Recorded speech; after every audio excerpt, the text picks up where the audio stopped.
Rodriguez. Welcome back to our program. Congresswoman Ileana Ros-Lehtinen is one of the most recognizable political figures in South Florida. Now, after 19 years in the House, she's facing a serious re-election challenge from Democratic newcomer Annette Taddeo. The two were invited to debate last month by the South Florida AFL-CIO. I was supposed to be the moderator of the debate, but it never took place because Ros-Lehtinen declined. Now, when I sat down with the Congresswoman, I asked her why she refuses to debate her opponent. You're running for re-election this year, and you have an opponent, Annette Taddeo, who is a first-timer running for office, never held office before, but she is well-financed and getting a lot of backing from the Democratic Party. I think that they see an opportunity this year, maybe because of the president's low popularity rankings.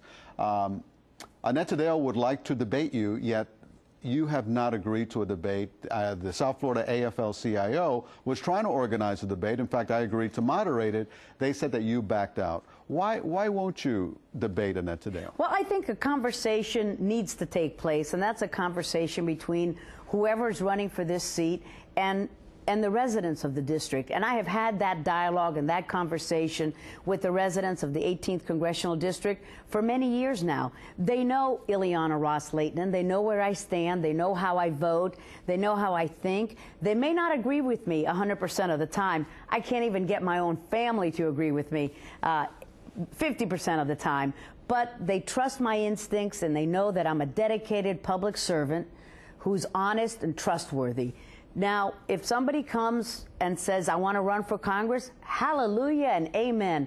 Thank goodness we live in a democracy. And let that person explain his or her views to the district of the voters of Congressional District 18. You know, I've been in public service now, Elliot, for 25 years, and I've loved every one of them. And I'm as enthusiastic today as the very first day that I first got into office, because I'm dedicated to helping the constituents. So I think that voters know who I am. Let the voters know who the other candidates are, and that's up to that candidate. Well, wouldn't the voters be well served by seeing you and Annette Taddeo next to each other, giving your views? I think the voters know my views. They know that I've been there for them when it comes to fiscal accountability, that I'm a good steward of the taxpayer dollars, that I'm not getting rich on this job. I love what I'm doing, and I do it because I live to serve. I used to be a school teacher. I love that job too. And this, I get to do a little bit of helping people as well. One of the things that Annette Taddeo has said is that you have been a rubber stamp for President Bush when it comes to a very unpopular war in Iraq. How would you respond to that? Well, in the almost 8 years that Bush has been in office, every opponent has said that about me, and it's not true. And I think that's why the voters understand that I am an independent thinker. I mean, I could give a host of issues where I have not been a rubber stamp for George Bush, where I have voted against him and against our party, starting from way back with the contract with America. Remember Newt Gingrich, where all the Republicans supposedly signed the contract with America? Well, there was one who did not, and there were a few others who did not. I've never been a rubber stamp for any president, whether it was George Bush the father, Bill Clinton, or George Bush the son, and whether it's going to be President McCain or President Obama or President Clinton. I won't be a rubber stamp for that person either. I'm Ileana Ros-Lehtinen, and I'm an independent thinker, and that's what I put out to the voters. When you see how unpopular President Bush is at this point, is your support for him the same as it was 4, 5, 6 years ago? I don't support a president, and I don't support a person. I support policies and programs that I happen to believe in. For example, just this past week, I voted against the president on the Farm Bill. I voted against the president on about 5 different bills. And so, you know, they're still trotting out the rubber stamp, corrupt Congress, you know, whatever kind of cliche is cool at the time. Let me ask you about one issue that Annette Taddeo brought up here, so I feel I should ask you, which is the S-CHIP program, which would have expanded health care for children who have no medical coverage. And on that issue, you agreed with the president and voted against it. Why? I voted for an S-CHIP program that is truly for the neediest children, for the poorest children, for the children who are worthy of this, and that's all of the children who are sick and are poor. I do not think that S-CHIP should be corrupted as it has been to be used for adults and adults who otherwise have private insurance. And that's why I voted to extend S-chip.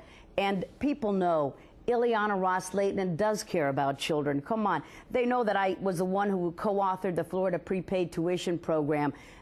And 1 million children now have this program that allows them to go to college at a rate that's far lower. That program is in trouble right now because of the rising cost of a college education in Florida. Anything that I've done that is good, then they say, you know, but that's a problem. But on S-chip, I want to make sure that you understand it, because if you understand it, that means that the viewers understand it.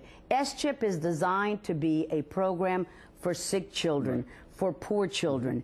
And what we have had now is that some leaders in the other party want to use S-chip as a political football, not to help poor, sick children, but to score political points. Let me ask you about an issue that's been in the news lately, and that is the book by Scott McClellan, who was President Bush's press secretary, where he said that the president used propaganda, that he misled the American people into the war in Iraq. I mean, how surprised were you to read about these? I think it's disingenuous to say, I always had this point of view, and yet he never said it. Everybody who's been around him, who's worked with him, and like I say, I don't know him from Adam, say, I never heard him voice those opinions, but whatever. Some people do anything for a buck.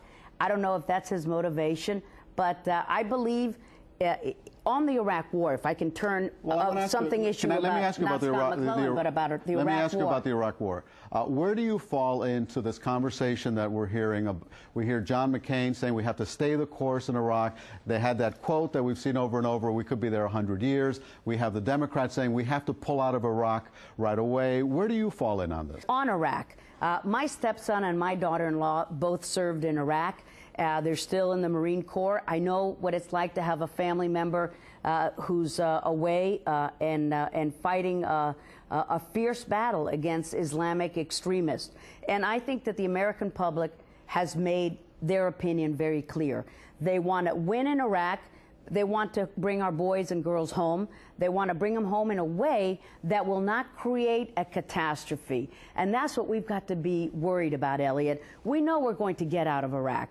The question is, how do we do it? Do we set a timeline that says, okay, we will be out by September, saying it to the enemy, okay, this is what you're going to do, and then make sure you bomb the heck out of us right before we leave, and you'll have a catastrophe, you'll have ethnic cleansing like we've had in the Balkans.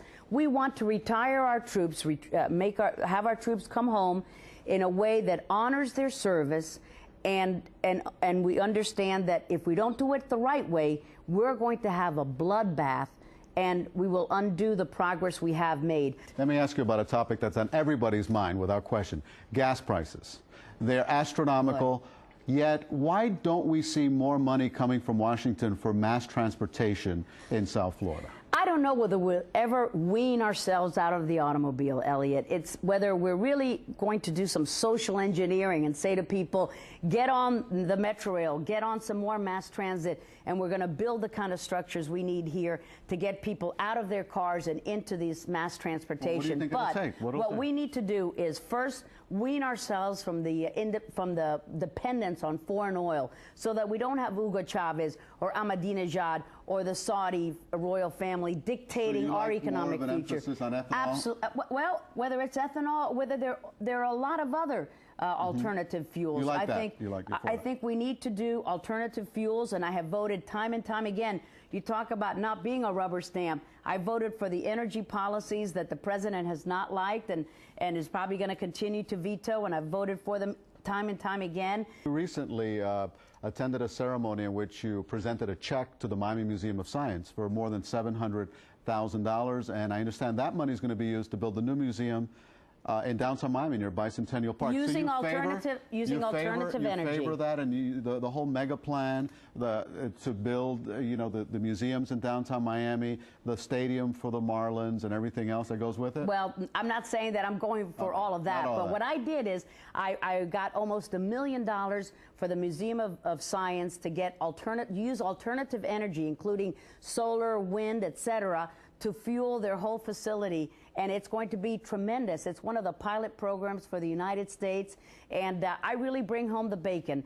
I know that earmarks have gotten a bad name, but I don't have any bridges to nowhere. Will we see you campaigning with John McCain soon in Florida? I hope so. John McCain is a solid guy, a patriot, the Straight Talk Express, and I believe him when he tells us the truth about what his vision for America is. Is Senator Obama a great candidate? Sure. Is Senator Clinton? We are blessed here in a democracy where we have an array of candidates, wonderful philosophies to choose from, and we hope that both candidates, the Democrat and the Republican, get a massive wave of new voters out to the polls, and I think that the more people who participate, the better we all are. Democracy's the winner, not Ileana Ros-Lehtinen. Ileana Ros-Lehtinen, thank you very much. Thank you, Always great to see you. See you at Casalarios. Okay, bye-bye.